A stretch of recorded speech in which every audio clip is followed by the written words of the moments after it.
السلام علیکم ملګرو دا تی وی نه دا ملګری ستانو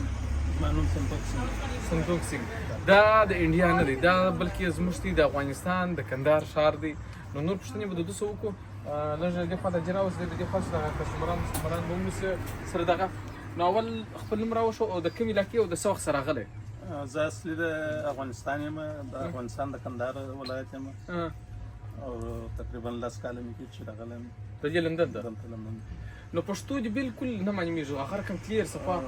نو هلته کوچني شوي عسکري مې هلته کوي څه نه کور کې هم پښتو وایي که بل زبان وایي یا کور کې چې رښتیا زموږ خپل پنجابي ژبه وایي لیکن یار دوست پیدا کېږي د هغه سره بیا پښتو خبرې هم کولی چې دی کوم پاکستان کې پنجابیان اوسېږي نور اوسېږي دغسې کوم پښتو وایي هغه ډېره ګلابي پښتو یې چپه ورسای وایي ستاسو پښتو بیخي ډېره صفا ده داسې چې د کندهار پښتو چې دی بالکل پاک صاف مطلب داسې دغه نسته پکښې کې نو ټوله چې مطلب هلته کوچني شوي نو په دې خاطر پښتو صاف نو ته اوس ځان افغانۍ بولې افغانۍ یم افغانۍ او دا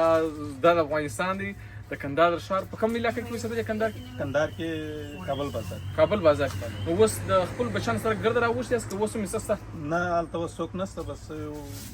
دوه درې نفره که جرګانۍ نور څوک نشته ټول راوتلي دي هلمند خلک هم ټول هلمند کې یو نفر هم نشته هلمند ټول نو دا تی ولیدې حساب دا زموږ د علاقې سړی دی علاقه خو نو دا زموږ د کندهار چمن د علاقه خو نو زموږ یوه علاقه ده او زبان یې زموږ رقم ژبه یې زموږ رقم ده نو بس دا تیت هم د ښکاره کړي چې دا په لندن په سلو ښار کې د نیت په ناري ده دا د دوی وراره دی خو پښتو یې نه دی زده